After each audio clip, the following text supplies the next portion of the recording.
Hola, buenas noches, bienvenidos. Gracias por acompañarnos en esta nueva edición de Al Lado Oculto. Hoy vamos a recibir con muchísimo gusto a un muy buen amigo y además uno de los autores más leídos, uno de los autores uruguayos más leídos, como es el caso de Diego Fischer. ¿Cómo estás, Diego? Un gusto. Bienvenido, Sotelo. gracias. Es verdad que sos uno de los autores más leídos, ¿no? Bueno, eso dicen. Eso dicen los que hacen las cuentas. Los que hacen las cuentas. El contador de la editorial. Ahí está. Carlota Ferreira, retrato de una mujer que se inventó. Fue escrito por Diego Fischer, esta vez no me inventó a presentarlo, no me invitó. ¿Cómo no lo invité? No me invitaste a presentarlo yo. Pero usted estaba con mucho trabajo, yo No importa, ¿no? Esa queda a mi favor, no importa. Vamos a conocer un poco más de este libro, una investigación periodística, una historia apasionante de una mujer que existió, se inventó, la inventaron, todo esto. Lo vemos después del siguiente take. ¿Cómo no?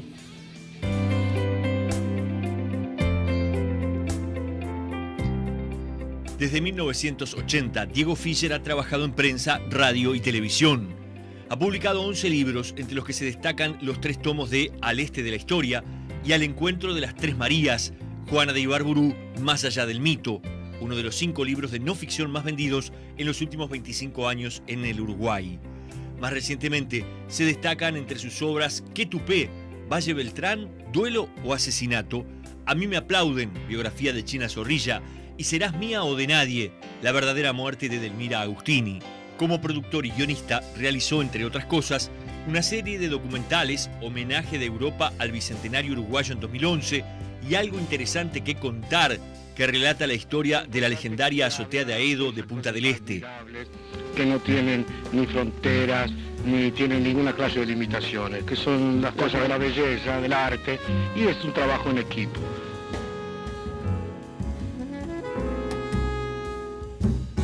Fischer es además autor de 4 obras de teatro estrenadas. ¿Existió realmente Carlota Ferreira? ¿O fue una creación más de Juan Manuel Blanes?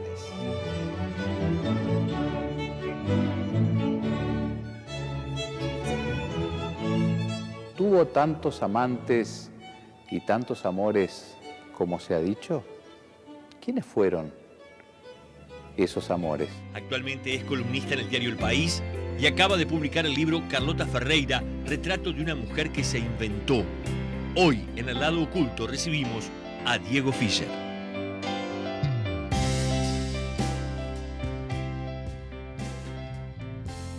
Bueno, para conocer la respuesta vamos a tener que leer el libro. Digo, yo no lo leí, pero tengo 2 muy buenas referencias de personas muy exigentes con sus lecturas que me han hablado muy bien de este relato sobre Carlota Ferreira. ¿Es un truco de la editorial para vender más libros? ¿Eso de si existió o no existió? No tuvo nada que ver la editorial en eso. Claro. En eso. Es que la historia de Carlota, o de quien conocemos como Carlota, es una gran interrogante o una sucesión de interrogantes o una sucesión de acertijos. Es decir, evidentemente fue una mujer que se fue inventando, que debió inventarse o que quiso inventarse. Y bueno, es ese mismo juego que a la hora de investigar y escribir el libro, yo sostengo que Carlota nos planteó a nosotros, y digo a nosotros porque constituí un equipo para la investigación, porque era tanto el material y en distintos espacios geográficos, Montevideo, Salto, Buenos Aires, Concepción del Uruguay, que bueno, reuní un equipo no muy numeroso, 3 personas, Fernando Bonilla aquí en Montevideo y Nacho Canepa en Buenos Aires. Y esos mismos acertijos que en lo personal tuve la sensación que Carlota, desde ese cuadro emblemático, icónico de la pintura uruguaya, nos iba lanzando a lo largo de nuestro hurgar por archivos y bibliotecas, de alguna manera yo se lo trasladé también a los lectores. Tenemos que empezar por la imagen del cuadro para ir develando estos misterios. Por allí empecé yo, Hay una primera interrogante, ¿quién es la mujer del cuadro? ¿Es Carlota Ferreira? ¿Era ese su nombre? por qué a ella eventualmente, ¿no? Bueno, hay un cuadro, o dos cuadros. Dos mejor cuadros, dicho. sí, porque la foto de la mujer desnuda, presuntamente Carlota Ferreira, No, sí. sin presuntamente, Sin esa es Carlota presuntamente, Ferreira. esa es Carlota No Ferreira. parece ser la misma que la del cuadro conocido. Bueno, es parte de la historia, pero algún dato vamos a dar. En el retrato que muchos conocemos o todos conocemos, rodeado de leyendas, Blanes pintó eso, un retrato, de una manera, digamos, tradicional. En el otro cuadro que tú haces referencia, que es Mundo, Demonio y Carne, que está en el Museo Blanes, el del retrato, está en el Museo Nacional de Artes Visuales del Parque Rodó, pero Mundo, Demonio y Carne está en el Museo Blanes, de la Avenida Millán. Y en aquel cuadro Blanes pintó el alma de Carlota.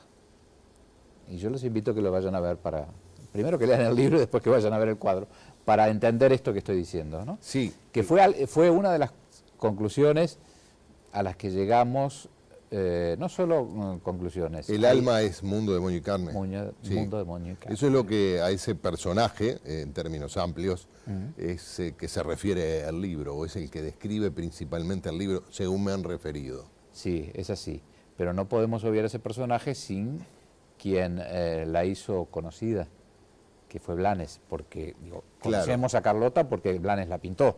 Es decir, pintó Claro, la ese conocemos retrato. hoy en la sociedad montevideana de la época, según tú contás, es una historia apasionante porque supuestamente es una mujer que se abrió paso en la sociedad viniendo de un origen ya no solo muy humilde, sino sórdido, Muy ¿verdad? sórdido. Vinculado a la explotación sexual por parte de su propio padre, es una realidad... Por parte de su abuelo. De su abuelo, perdón, una realidad Sí. durísima, ¿no? Sí, y además muy vinculada con una parte de la historia del Uruguay muy compleja, como fue la Guerra Grande, ¿no? Al principio decíamos, hay un cuadro y además hay leyendas. Y en esas leyendas... Ahí estamos viendo dos tenemos cuadros. detrás en la pantalla los dos cuadros. Los dos cuadros, exacto. Y en esas leyendas lo que mucha gente conoce o repite es, bueno, la mujer que fue amante de Blanes y se casó con su hijo, Nicanor. Sí. Es cierto, pero esa etapa de Carlota es dos perlas de un collar enorme, enorme, que preceden dos matrimonios con finales truculentos, y decenas de amantes, simultáneamente a los matrimonios. Y que prosigue luego del casamiento, que fue real, el casamiento con Nicanor Blanes, porque hasta el propio Juan Manuel Blanes en algún momento lo cuestionó la veracidad. ¿Del casamiento? Del casamiento, porque entre otros de los hallazgos que nosotros logramos en este libro, fue justamente encontrar la partida de matrimonio de Carlota y Nicanor en la iglesia de la Merced de Buenos Aires, donde también ahí aparece lo que es una constante en la vida de esa mujer que conocemos como Carlota. Porque, la mentira permanente. La mentira, para empezar, sobre su identidad. Sobre su identidad y sobre su edad. Su primer matrimonio fue con un político muy prestigioso, ministro de Hacienda y de Gobierno, con todo lo que eso representaba en aquella época, de Lorenzo Valle y después de Giró, que creo que es el hombre que estuvo realmente enamorado de Carlota. Ese es su primer matrimonio, quien la rescata de ese mundo tan terrible, siendo ella una poco más que adolescente, y él le llevaba 22 años.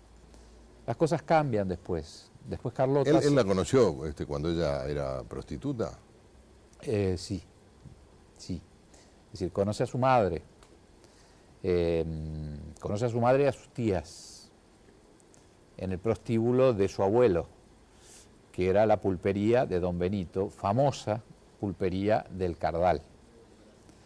Aquí en la zona del Cordón. En el Cordón, a 2 cuadras de lo que es hoy la iglesia y en aquel entonces capilla. Claro, que ya estaba del Cordón. la cruz del Cardal. Exactamente. Pero aquello era... Perdón, no, que todavía está, quiero decir, claro, que ya estaba en aquella época. pero aquello era no extramuros, era ya la Sí, campaña. fuera de la campaña, claro. La campaña, y esa zona queda, digamos, bajo la égida del gobierno del Cerrito. De Oribe, claro, de Oribe. en el escenario de la Guerra Grande y con Montevideo sitiado. Claro, que es muy importante ese escenario por dos razones. Porque Carlota había nacido y comienza a transcurrir su infancia, y porque Juan Manuel Blanes se afinca con su madre y uno de sus hermanos en el Cardal. Huyen del Montevideo sitiado por Oribe y se instalan en el Cardal. Y allí está la línea del cordón, que es... ¿Por qué se llama el cordón? Porque precisamente hubo un cordón que delimitaba a dos... Claro, recordemos que el ejido está marcado por el tiro de cañón de la Ciudadela, que claro, es donde comienza el... Pero el cordón iba un poquito más, una cuadra más, si se quiere. Claro, digo el ejido porque todavía está la calle Ejido, que claro, lleva el nombre. Y el cordón es el nombre del barrio, claro. Pero ¿de dónde viene el nombre? Viene de lo que llamaban el cordón que había puesto el gobierno de la defensa, que iba desde el cementerio nuevo, o sea, el cementerio central, hasta el arroyo Miguelete. Esa era la zona donde se delimitaban ya no una ciudad y la campaña, sino dos países. Claro, hasta aquí llega el enemigo poder, claro. o el sitiador, y aquí estamos los Porque se sitiados. supone que hasta allí estaban protegidos por lo menos por la artillería del gobierno de la defensa. Se supone, pero las balas y los cañonazos llegaban a... que eso es lo que hace que la madre de Blanes decida irse con sus hijos, más allá de cierta simpatía con Oribe, instalarse en el Cardal. Vamos a hacer una pausa y seguimos conociendo esta historia extraordinaria de un personaje que lo veíamos pintado, que sabíamos que algo había, pero que, como con tantos otros personajes, aún hoy estamos en deuda, por lo menos para conocer desde otro ángulo lo que ha sido también la historia de nuestro país. Sin duda. Una pausa y seguimos dialogando con Diego Fischer.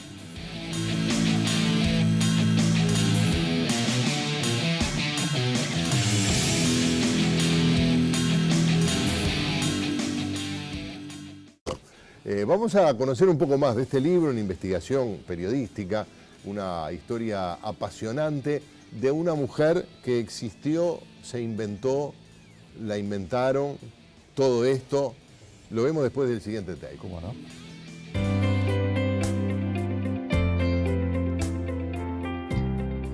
Desde 1980, Diego Fischer ha trabajado en prensa, radio y televisión. Gracias. Es verdad que sos uno de los autores más leídos, ¿no? Bueno, eso dicen. Eso dicen los que hacen las cuentas. Los que hacen las cuentas.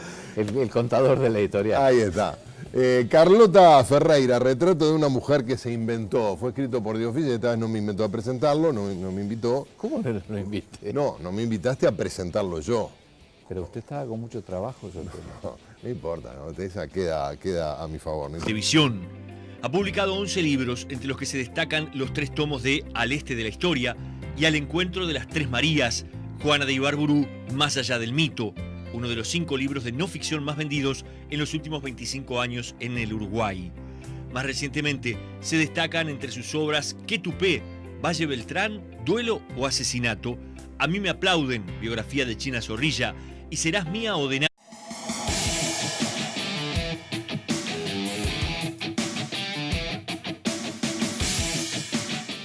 Hola, buenas noches, bienvenidos. Gracias por acompañarnos en esta nueva edición de Al Lado Oculto. Hoy vamos a recibir con muchísimo gusto a un muy buen amigo y además uno de los autores más leídos, uno de los autores uruguayos más leídos, como es el caso de Diego Fischer. ¿Cómo estás, Diego? Un gusto. Bienvenido. Gracias. Nadie, la verdadera muerte de Delmira Agustini. Como productor y guionista, realizó, entre otras cosas, una serie de documentales, homenaje de Europa al Bicentenario Uruguayo en 2011 y algo interesante que contar, que relata la historia de la legendaria azotea de Aedo de Punta del Este. Que no tienen ni fronteras, ni tienen ninguna clase de limitaciones, que son las cosas de la belleza, del arte, y